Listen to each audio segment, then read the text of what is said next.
Ayun. Hello. Taas ang energy dapat. Hello, yan. Hello, Tutor Andre. Parang tagal natin bago tayo nagkita ulit sa session Nga po, natin. Tutor Prince. Good afternoon din po. Long time no see po. Yes.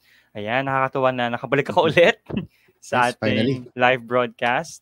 Naging busy lang this past few days. Start din natin ang ating quarter 3. Ayan. Yes, ayan. Week 1 na tayo ng quarter 3 for our session today. Mathalino Day Friday. At tuwing kailan nga tayo?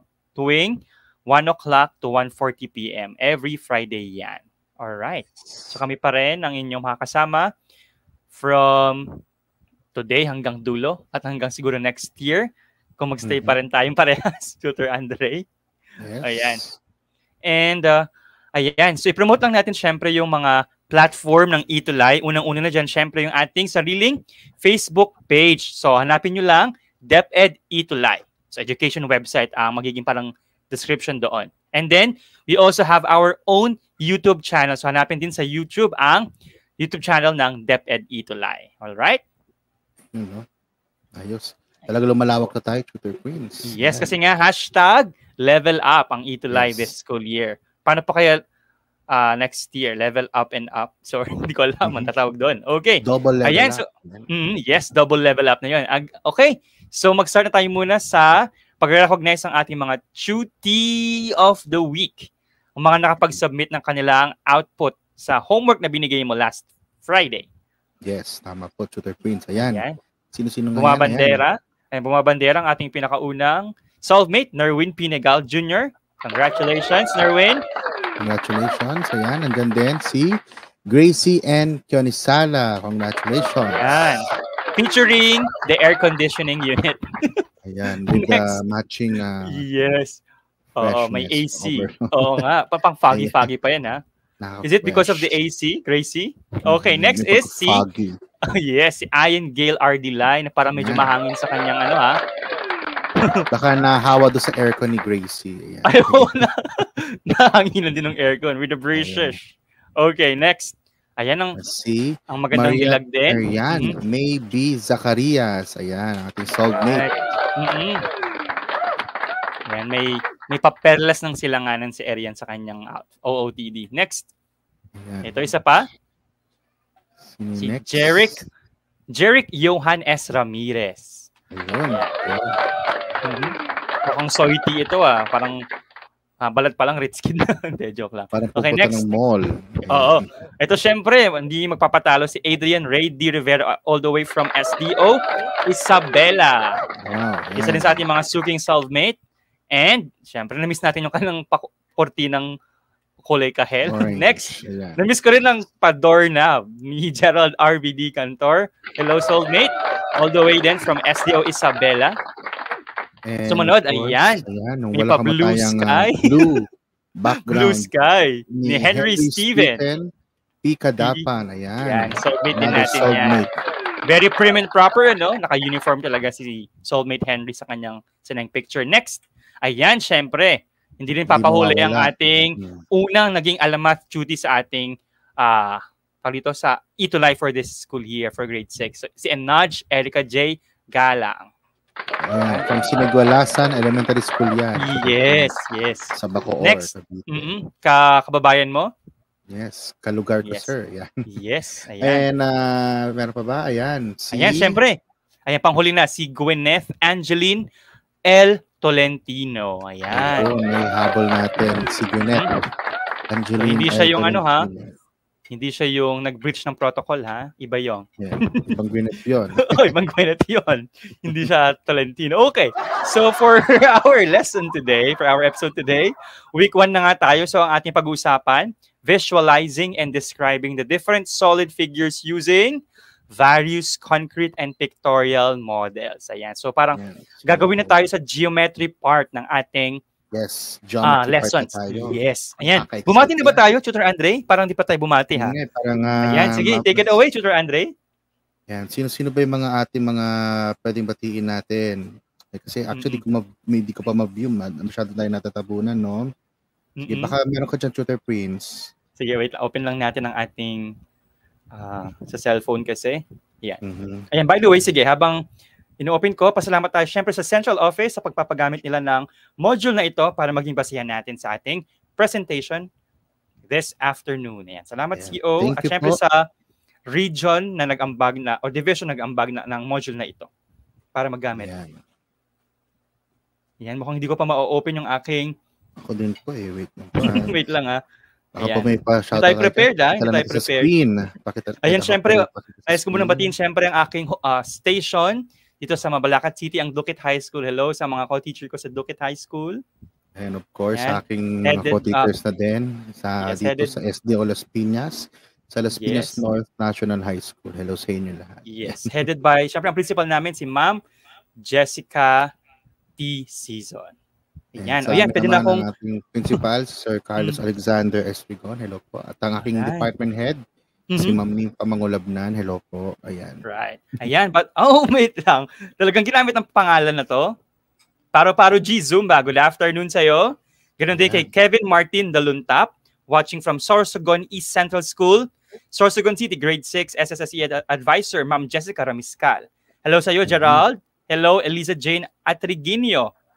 From Malasin Elementary School, SDO City of Ilagan, Region 2, Advisor, Joan M. Darbin. Ganun din syempre kay Liana Jean B. Agoot. From, same school, SDO City of Ilagan, Isabel. Okay, mga lugar ito ni Gerald at Adrian. Hello din kay J.R. Etchuage, kay Lay Aldred Ibay, from Marilao Central Integrated School Division of Bulacan. Hello sa inyo. Hello. Ayan, sino pa ang ating pinibatiin? Ayan, yung iba. The more entries you send, the more chances of being noticed. Hello, Cassandria. Bravo. Ang ganda ng pangalan, Cassandria. From Gamong Central School, Grade 6, Mahogany. Ayan, hello. Okay, so I think mamaya ihabol natin ibang mga greetings. So, objectives na tayo. So, 3 lang. Pakibasa nga, Tutor Andre. Ayan, sige, Tutor Prince. So, ang ating objectives, ayan. Hindi ko pa nakikita din. Ayan, yun. After this session, you're expected to, of course, visualize and describe the different solid figures. You have the cube, the prism, pyramid, cylinder, cone, and sphere, using various concrete and pictorial models. Another objective is to differentiate solid figures from plain figures. And of course, to identify the faces of a solid figure. So, mahalaga yan na malaman natin yan. Maya-maya lamang. Yes, ayan. Salamat, Tutor Andre. Oh, by the way, this month, we still celebrate Arts Month. So, national celebration yan. Kaya naman may mga pa-contest ang ating MAPE department headed by their program head. Ayan. Nakalimutan natin magsuot ng headdress. Patawad po, MAPE department. Yan. Pero kaya mga stylist pa naman tayo, sir. Oo, yung ating head na lang, ang hair natin, ang crowning glory natin. Okay. So we have here an illustration of solid figures. I think as early as grade 5 or grade 4, naituturo na ito. I think, I remember nung panahon namin, grade 5. Pinagawan pa nga kami ng mga talaga ng models. Ano ba? Made of cardboard, yan. Oo, yan. Illustration board. At yan na isang weakness ko. Nangangamuti ako. And naalala ko rin dati. Paggawa naman ganyan. Have here 3. Ano yan, Tutor Andre? Yun nga rin, naalala ko rin po, Tutor Prince, yung pinapagawa nga tayo ng ganyan. Oo. Tapos inaname pa natin yung mga parts, no? Yes. So, parang out of a cardboard, syempre gagawa tayo ng tatawag na net. So, we'll talk about the net later. Yes. Ayan. So, meron tayo 7 ditong solid figure. Sige nga, kaya nyo ba itong pangalanan? Isa-isa? So, send your answer kung kaya nyo pangalanan to. From left to right ng first row hanggang left to right din ng second row. Ayan, 7 lahat yan So, batiin natin yung makakasagot ng kompleto. Complete, okay, and correct answer. Ayan. So, bati muna ako. Ayan, may mga nagsipasok na ulit. Ayan, nakita ko yung mga soulmate natin. May mga sumagot na. Ayan, si Adrian Ray Rivera. Sabi niya, cube, rectangular prism, triangular prism, cylinder, sphere, cone, pyramid. Ayan. Pasok na pasok sa banga yung sagot ni Adrian. Siya ang unang nakapagbigay ng kompleto at tamang sagot. Very good, Adrian Ray Rivera. Yan, soulmate na soulmate ka talaga. Okay. So, those are the names. So, again, parang ang assumption natin to, you are already familiar. So, kung i-enrich na lang natin yung inyong knowledge about solid figures. So, what do we have to remember about solid figures? So, these are 3-dimensional figures. They have length, width, and height. Ayan. So mag-activity tayo agad, Tutor Andre.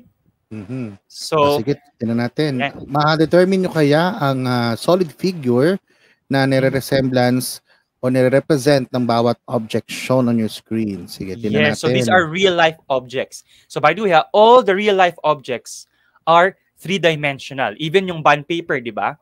So it's in the shape of a rectangle, pero kapag pinagpatong-patong mo ang bond paper, makakabuo ka ng pile. May height. Ibig sabihin, may thickness ang bond paper. So hindi siya two-dimensional. Yes, so may height may yun. mga sumasagot na, Tutor Prince. Yung number 1 daw po ay a kind of milk. It's cylinder. Ayun. Correct, tama iyon. Okay. Ano pa? Yung funnel. YouTube funnel. De, joke lang. Channel yun. Alam niyo yung funnel? Ayan. Ano Hopefully, you're funnel? familiar with funnel. Anong Tagalog ng funnel, children? Ayan. Ano nga? Sige nga. Testing natin yung inyong funnel. Oh. You're so funnel. Nakakatawa ka. Ayan, Tutor Prince, base sa comment section, may nakikita na akong may nagsagot ng kompleto. Si Kevin Martin Doluntap. Ang bilis niya. Sabi niya, number 1, cylinder. Number 2 is cone. Number 3 is sphere. Number 4 is rectangular prism. And number 5 is triangular prism. Triangular prism. Ang tent ba? Triangular ba yung base ng tent? Yun nga eh. Okay, so check lang natin ha. Ayan. Pero or wait lang. Baka may iba kayong alam na tent ha. Di ba? Pero yung ang usual na shape ng tent ay pero ang triangular prism, isa lang kasi ang alam kong shape na may ganon. Yung lalagyan ng chocolate. Yes, yun. Yung binibigay tuwing Valentine's Day. Tama-tama, nakakatapos na ng Valentine's Day, no? Ayun, alam niyo na yan. So ano nga ba yung sa tent? Di ba? Shape siya na... Ayun. Ano sumagot na Tutor Prince, sabi ni Jeric Johan, pyramid. Ayun. Yes, pyramid. Okay. So, isa-isay natin. So, kind of milk. Yan ay cylinder. Pag funnel, ano yung funnel? Walang sumagot, no? Hindi nila alam Tagalog ng funnel. Yan ay... Embudo. Tama ba ako? Embudo. Yes, embudo yun. So, it's in the shape of a cone. Tama? Cone, yes. Orange, sphere. Tama kayo. Shoebox. Syempre, yung usual na shoebox, pahaba naman yan, di ba? So, rectangular prism. And then tent, pyramid. So, mostly rectangular or square pyramid. Okay? Pero kung triangular prism siya, so ihihiga mo. So yung kumbaga may entrance ka, may exit ka din.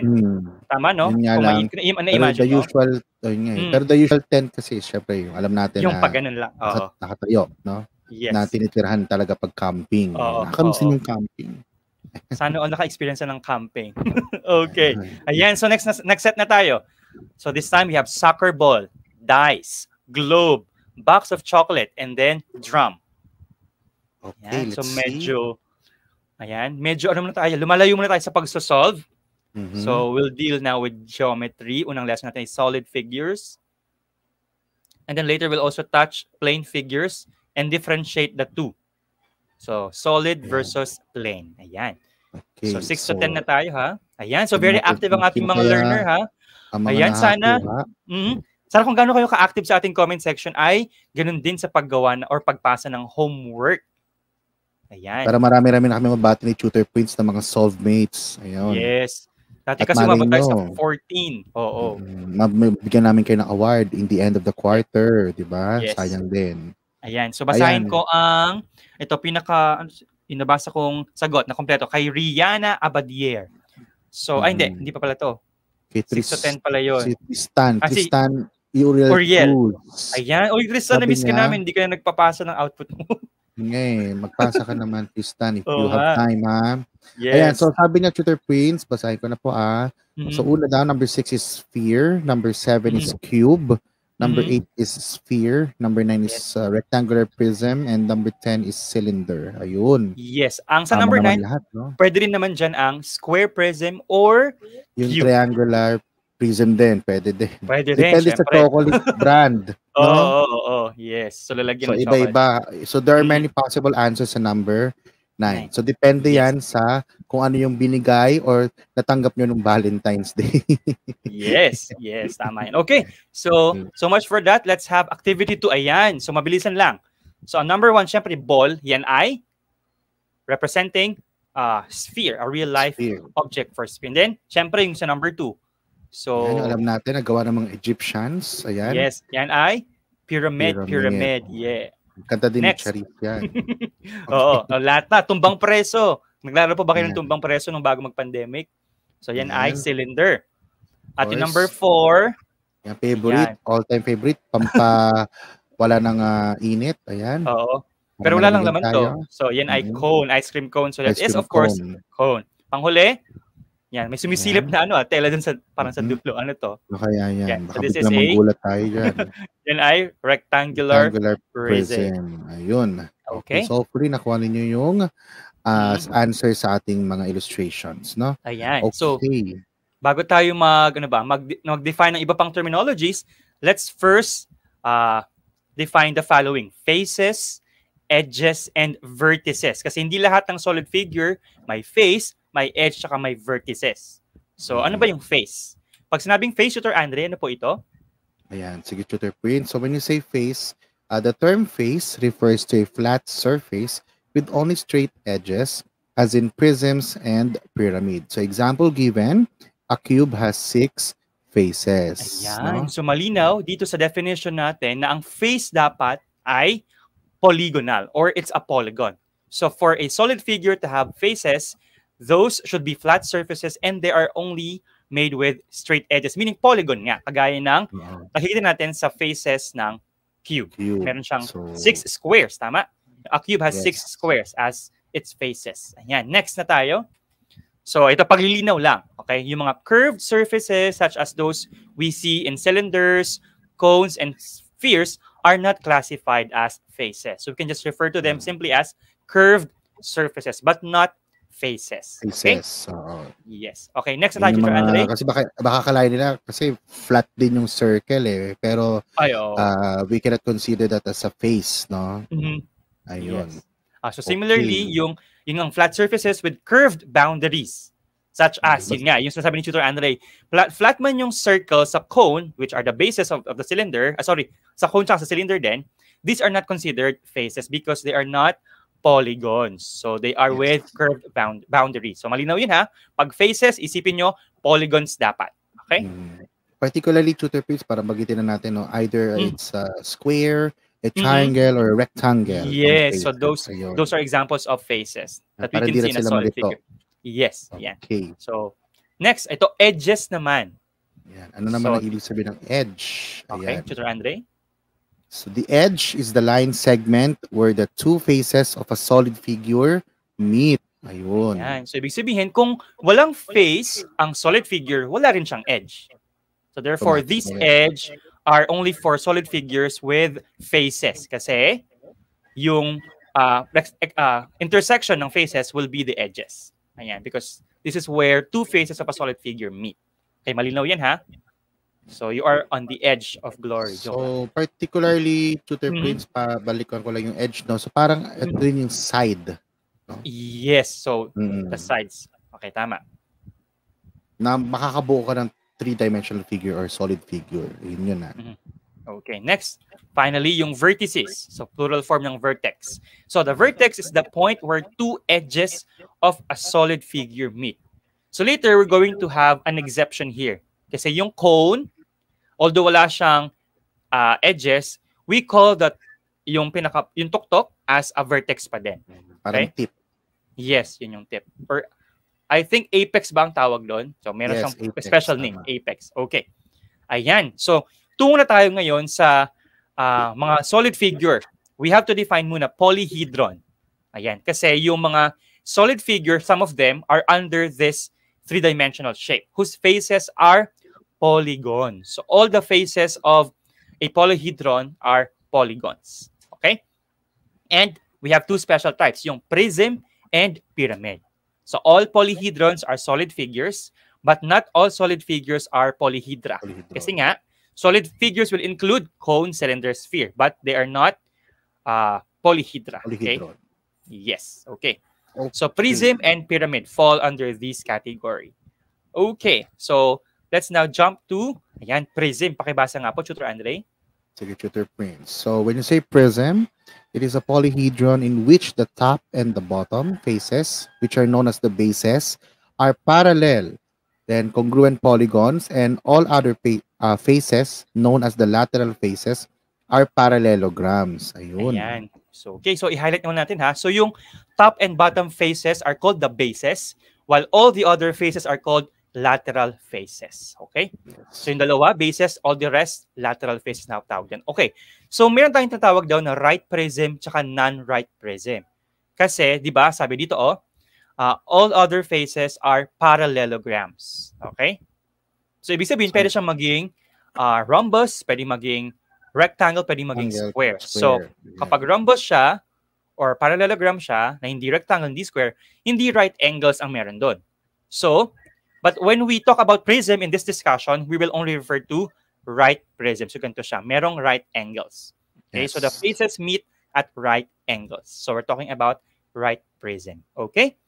So, dahil prism ito at iba-iba ang pwedeng maging base niya, okay, how do we define or how do we describe the face? Oh, by the way, isa pang description or definition ng prism is it has the same cross-section along its length. So pag hiniwa-hiwa mo yan, you will get the same shape.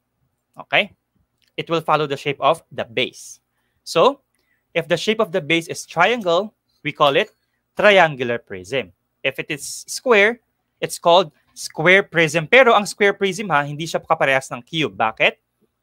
Kasi sa square prism, yung bases lang ang squares but all the other faces are rectangles. Pero sa cube, lahat, as in lahat ng 6 ay squares. And what about the others, Tutor Andre? Yeah, so meron tayong rectangular prism. So katulad lang din ng square prism, yung top and bottom niya ay rectangular in shape.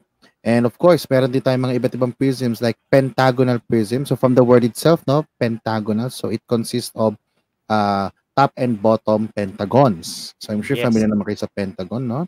And lastly, of course, the octagonal prism. So again, from the word itself, yung top and bottom ay made up of octagons. Yes, or a eight-sided figure. Yun. Ayan. So, kaya nyo kayang ma-visualize. Ayan. Syempre pala, i-visualize muna natin. So, we have rectangular prism. We have triangular prism. Ayan, yung box na gustong matanggap ni Tutor Andre, pag Valentine's. Yeah. Pag cube, ito naman. So, hindi lang siguro ganun accurate. And then square prism, ito siya. So, the bases are squares, but all the other faces are rectangles. So, ayan siya. Okay. And ito naman, pag course, pyramid. Ayan, pyramid. So, what is a pyramid? A polyhedron in which the base is a polygon and all lateral faces are triangles. Ayun. Yes, ayan. So, kagaya sa prism kanina, we have also right pyramid and non-right pyramid. Kasi kapag right pyramid, ibig sabihin lahat ng triangles na faces nung pyramid ay congruent, which only means that yung tuktok, okay, will be from the apex. Yes, or apex in the pyramid will be perpendicular to the center pa or point on the base. Yan, hindi kagaya ng right pyramid. So, when we talk about pyramid dito sa ating discussion, we're only referring to the right pyramid. At, okay, kagaya nung sa prism, we also name a pyramid based on the shape of its base. So we have triangular, square, rectangular, pentagonal, hexagonal. Okay? So I think, siguro meron na rin kayong idea, no? We can, by the way, ito pala mga itsura ng ating mga pyramids. So these are visuals. So when we name a pyramid, of course, we name the pyramid based on its base. No? Yes. Based on its base. Ayan, all about the base. Correct. Sabi nga ni Megan Trainor. Okay. Yes. So, may tayong square pyramid. Ayan, as you can see, square yung base. Triangular pyramid. Ganun din. Pentagonal pyramid. So, it's a pentagonal base. And hexagonal pyramid has an hexagonal base. Ayun. Yes. Okay. Ayun. So, sabi ni Zyrene Milka, ascendente, ang dami daw na mga solid figures. Oo. Na-overwhelm na ba tayo? Oo. Okay. So, we go now to cylinder. Ayan. So, ang cylinder ay somewhat like a prism. Kaya lang nga, its bases are circles rather than polygons. Okay?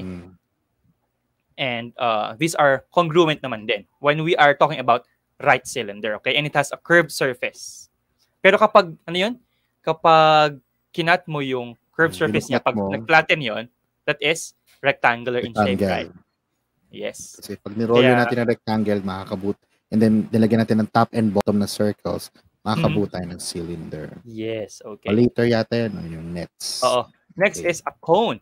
It has Ayan. one circular base. Syempre, yun yung, okay, yung sa ilalim. Tapos yung one vertex niya is called the apex. Kaya nung nabanggit natin kanina. Which is not on the base. Kasi sa base, circular yan, so wala yung vertex. So yung base, ay yung vertex natin sa cone ay yung nasa tuktok. Okay? And it has a curved surface din, kagaya ng sa cylinder. And Yan. So, dagdag ko na rin tutor prints. Yes. Ayan. So, konting trivia lang. So, ang cone ay 1/3 ng cylinder. No? Yes. And actually, meron tayong separate discussion dyan. Separate lesson for relating the volume. Yes. Oo. O, di ba? Napa-advance si sir? Ayan. Ayan. Okay. Meron siyang tawag dito, recall of information. Next, panghuli na to, yung sphere. So it has all its points at an equal distance from the center point and it has a curved surface. Ayan. Do you remember ano ang shape ng ating Earth? May nabanggit na ba ang teacher ninyo sa Araling Panlipunan o sa CBC at Kultura kung ano ang shape ng ating Earth? Sa yung mga sinasabi daw noong una, sphere. Pero ang term na ginagamit daw ngayon, kung di ako nagkakamali, correct me if I'm wrong, for AP experts, no?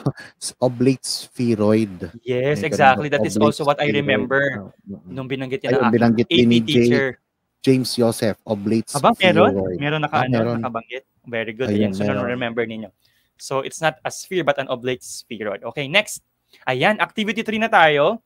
So in this activity, you will have to assist us. Tama ba? Kami yung i-assist ninyo this time, ha? Or, i-test namin ninyo kung kaya ninyo ma-determine ang number of faces, number of vertices, at number of edges ng prism. Let's start with triangular prism. Ilan ang faces, ilan ang vertices, at ilan ang edges. So, yung combination ninyo sunod-sunod dapat, ha? Number of faces, number of vertices, and number of edges. Ready? So, we'll wait for your answers, ha? Tayo natin ang inyong mga sagot. So, bati muna tayo, Tutor Andre, habang naghihintay ng sagot. Sabi ni Liana Jean V. Agoot, still watching and listening po. Ayun. Thank you, Liana Jean. Sabi ni Sian Sotalbo Castillo, still watching po. Ayan. So, I think marami from our active learners this afternoon galing sa Santa Cruz Central Elementary School, ang ating most active school for Mathematics 6. Yes, and syempre, hello. Hello kay Sir Renz Christian Pabico. Hello po, Sir Renz. Good afternoon po. Thank you for watching po. And sa mga students si Sir Renz. May nakita na ako, Tutor Prince. May mga sumagot na. Oo nga.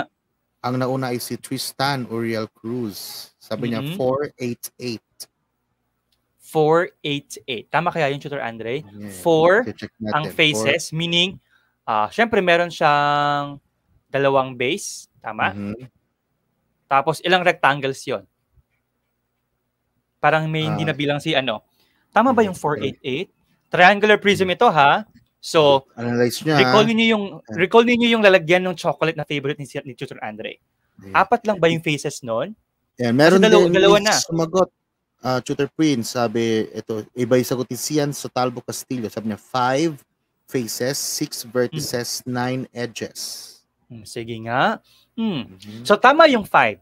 Kasi di ba dalawa yung triangular bases niya. Tapos, you will connect the vertices of the bases, which are triangles, to form 3 rectangular lateral faces. Kaya 5 yun.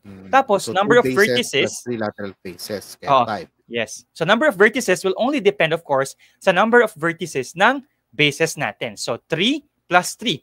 Kasi dalawang triangles yon. Kaya, 6. Tama yung nagbigay ng 6 na sagot for number of vertices. Number of edges, ilan? So syempre yung edges ng triangular bases, 3 plus 3, 6. Plus 3 dun sa rectangles. Tama? So, 9. I think meron ako nabasa ditong 5, 6, 9 na combination. That is from... Si Sian Sotalbo Castillo sa akin, sir. Yes. Nabanggit ko kanina. Ayun, tama. Ayan, so 5, 6, 9. Punta na tayo sa square, usually, rectangular. Usually, din, Tutor Prince, ang technique din. Yes. Ako usually pag ginagawa ko, para ma-maintindihan nila, pwede nilang i-drawing din eh. Oo naman. Yung parang pagka na-drawing nila, sa kanila marirealize na, okay, ito yung makikita ko na yung base, yung vertices, tsaka yung edges. Pwedeng ganun eh. Yan. Yes. So, pwede O kaya, drawing ha. yes, pwede. O kaya, pwede natin gawin ganito. So, bakit naging 5 ito? Kasi may dalawang triangles, tapos ang triangles may tatlong sides. So, ibig sabihin, those sides, or those corners pala rather, will be connected. Tama? Yung magkakatapat na corner. Iko-connect mo yon para makabuo ka ng tatlong rectangles. So, 2 plus 3, kaya 5. Tapos, bakit naging 6 yung vertices? You simply have to double the number of vertices ng triangle. Yes. Sa number of edges, meron ba kayo naiisip na technique paano madali siya makukuha? Actually, naging 9? Sides. Tatlo sa triangle, then another triangle sa tatlo. Then yung sa rectangle, yung sa tuktok ng triangle, papunta sa isa pang tuktok ng triangle, so that's 7. Then ganoon din, yung sa corners, yung pagtatapat-tapitin mo. So, tatlo yon. So, 3 plus 3 plus 3 is 9. So, ano na, edges. So, pag drawing ng triangle, 1, 2, 3. And then, another triangle, 1, 2, 3. Tapos, yung per corner, katapat sa corner. Ayan, 1, 2, 3. Ayan, 1, 2, 3 ulit. So, 6 na yan. Dalawa. And then, tatlo. Ayun. Kaya naging 9. So, isa, dalawa, tatlo. Siguro, tutor please, para ma-emphasize natin, di ba ang vertices is, of course, points, no? Yes, ito vertices yan. So, 1, 2, 3, 4, 5, 6. Okay. Lalagyan natin ng points. Yan. Yes, para makita nila na. Next. Square prism. Rectangular prism. Cube. Pare-parehas lang yun ang number of faces. Number of vertices and number of edges. So, drawing natin. So, this is how I learned how to draw a box. Nung ako'y grade 1 ba siguro, grade 2. So, this can help us also answer this activity. Ayan. Kung saan tayo mag-overtime, you only have 10 minutes left. Bilisan na lang natin. Ayun nga po, yes. So, I think yung mga... Actually, marami na sumagot. Tutor Prince. Yes. Karamihan sumagot. Pare-pares tutor Prince. 6, 12, 18. So, 6 faces, 12 edges. Vertices, and 8 edges. Parang baliktad. Ay, 6, 8, 12 pala. I stand corrected. 6, 8, 12. Okay. Yan. So, 6 faces. Kasi nga, 2 bases, tapos 4 lateral faces. Okay? And then, 8 vertices. Kasi you'll only count the vertices of the bases. So, 4 plus 4, 8. Number of edges. So, 4, 8, 12. Ayun, parang triple lang natin yung number of sides ng base. Tama ba? Kasi kanina, 3 yung sides ng triangle. Triple that, you will get the number of edges of triangular prism. Tama? Yan. Yes, sort of. Oh, yeah. Yan. So, yung iba pa, tawag doon, this one. Pentagonal prism, assignment nyo to ha. So, this will be part of the homework. And take note ha. Yan ang homework natin. Bilisan ko na lang para hindi makita yung sagot. Homework din itong octagonal prism. So, bilangan nyo din yung faces, vertices, and edges. So, we can now proceed to next, activity number 3, pyramid. Ayan. So, bigay tayo ulit ng dalawang examples ng Tutor Andre. So, ilan ang faces, ilan ang vertices, at ilan ang edges ng triangular pyramid. Paano mo mag-drawing ng pyramid? Triangular. Ang hirap nito wait lang. So, I have a tuktok here. Ito yung base ko. Base, triangle. Ayan. So, ito tapos, siya. Connect mo lang yan. Tapos, ganun din sa baba. Yan. Tapos, another one doon sa... Parang hindi... Hindi, parang may pagkaganyan, ibang angle lang, tutor. Hindi ako marunong mag-drawing, sorry. Try nyo, sir, tutor, paharap yung triangle, yung base. Mas paharap, pag ganyan? Yung the normal, yan. Tapos, tuktok ito? Tuktok din, opo. Yan. Ano yung pagkaganyan? Usually, ganyan. Yan, oo, yan. Mas malinaw yung pag ganyan na, So, number of faces, syempre, yung isa, which is the base. Tapos, we have tatlong triangles, isa, dalawa, pati ito syempre nasa harap. Okay, so bali, ilan yan? 4. Tama? So 1 base plus 3 lateral faces, so we have 4 faces. And then yung vertices, ayan yung points. 1, 2, 3, vertices of the base plus the vertex of the pyramid itself. Yung apex. So bali? 4 din. 4 din. And then, so, number of edges. Ayan, actually, kita-kita na yung sides. 1, 2, 3, 4, 5, 6. 6. Yun. Yan. Okay, so we have 6 4, edges. 4, 6. So, tama ang mga sagot nila. Yan, tama. 4, 4, 6. Ang nauna ay si... Base sa nakita ko, si Fiona Irene Espina, 446. Bago to si Irene. Hello, Irene. Sana maging soulmate ka namin until 4th quart. Okay, next. So let's go. Ayan, 446 yung sagot natin. What about square and rectangular pyramids? Drawing tayo ng kahit square lang or any of the two. Kung di ako nagkakamali, Tutor Prince, isipin nila yung yema. Ay, oo, tama. Di ba yung yema? Are you familiar with yema? Uso pa ba yun? Yes, masarap yun Gusto ko yung tamis ng yema. Ayan. So, yun ang example natin. So, pwede mo siyang tingnan na parang ang nakaharap ka, ang tinitingnan mo sa harap, yung base lang mismo. Parang nakahiga siya. Tama? Yeah. Yan. So, ilan ang faces natin? Siyempre, we have 1 as the base. Tapos, ilan ang triangular faces natin na lateral. So, of course, sumubo sa bawat side nung base. Diba? So, bali, 4 na lateral faces yun. So, bali, 1 plus 4, 5.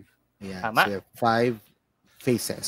Tapos, number of vertices, 1, 2, 3, 4, which are the vertices, yes, and the apex. So, bali, 5 din. Ayan. So, I think, by this time, you might have the idea na yung number of faces at saka yung number of vertices ay parehas lang. Tama? Yes. Kasi kanina 4, 4. O, number of edges naman kaya. Kanina 6, di ba? 4, 4, 6. O, number of edges natin. So, 4 edges dun sa base. Tapos, tandaan nyo yung mga lateral faces natin, nag-meet yan. So, huwag natin doblehin yung pag-count. Okay? So, ilan ang edges? So, okay, malilito. Ayan, so, may mga 1, 2, 3, ayan, 4. Bali, 4 edges dun sa lateral faces, no? Tama? So, bali, ilan nga, Andre? 4 plus 4, and that is 8. So, we have 8 edges. Or 8 so, sides. I think, ang shortcut dito, ayun nga. So, yung bilang nung number of faces, bilang ng faces sa vertices ay parehas. Tapos, yung 8, saan manggagaling? Doblehin mo lang yung number of edges nung base. Kasi 4 ito, times 2, kaya 8. Ayan. So, ibig sabihin, may homework kayo ulit.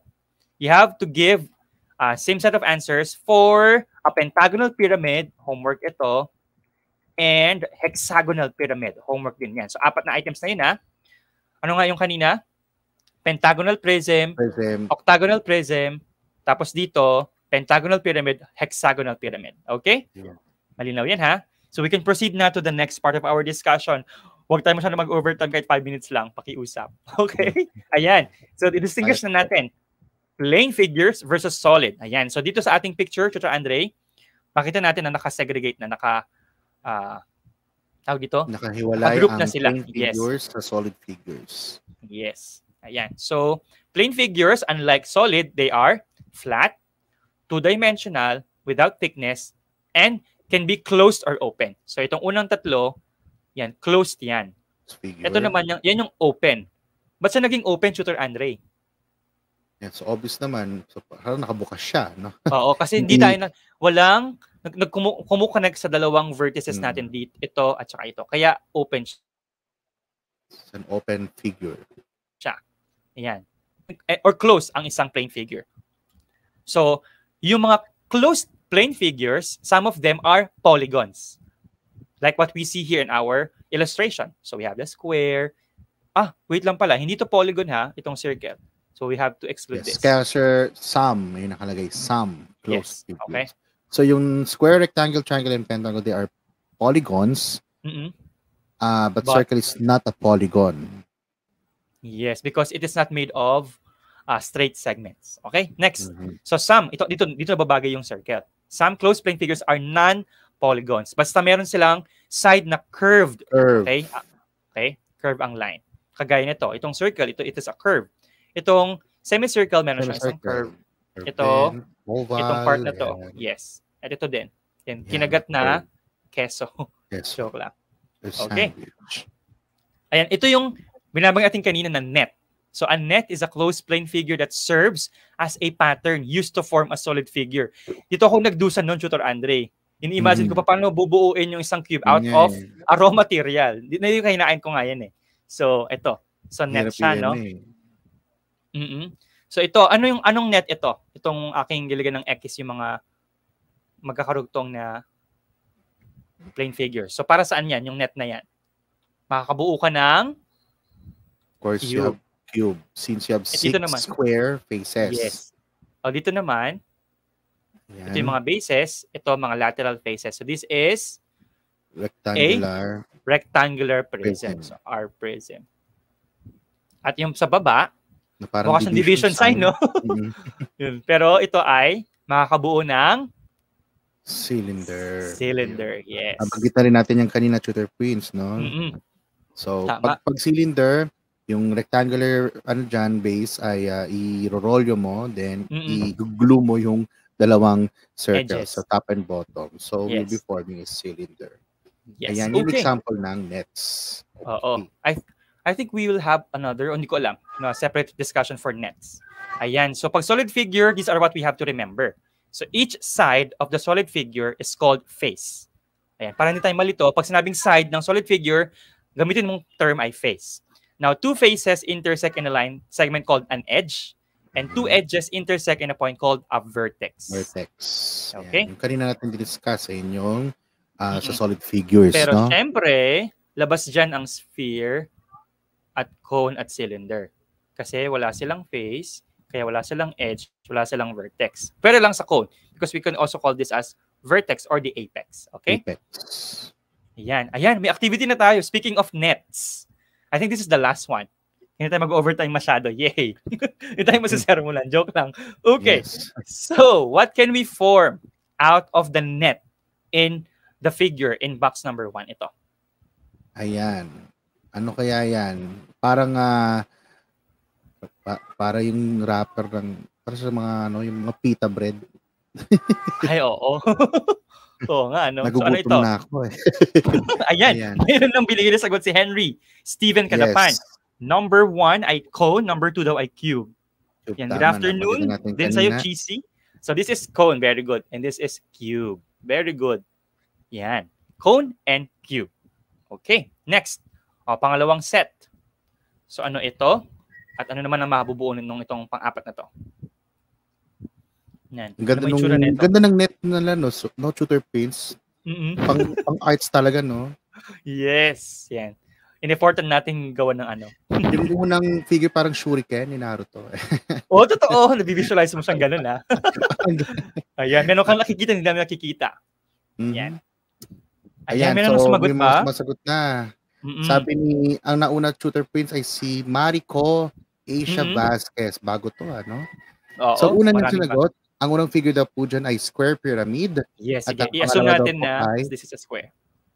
Ito ay rectangular prism. Yes, so square, pyramid.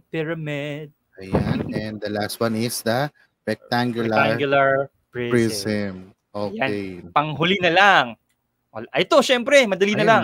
Kung natin tanong, syempre nabanggit na ito eh. This is a cylinder. Ayan. Okay. So, syempre, bago tayo magpasalamat, tandaan nyo may homework kayong binigay namin, ha? So, you have to determine the number of faces, number of edges, number of vertices ng sumusunod. Ano nga yung una? Pentagonal prism, octagonal prism, pentagonal pyramid, tsaka hexagonal pyramid. So, 4 yan. Tapos, if you're able to see the relationship between and among these, the quantities, mas maganda. Okay? Baka may pattern kayo mabuo out of that. Yes, baka may pattern. So parang, given any prism, given any pyramid, how do we determine the number of faces, number of edges, number of vertices? So baka meron kayong mabuo. So, we'll highlight the answers ng mga makakabigay ng ganung sagot. Pero syempre, yung minimum, yung requirement natin ay ito lang.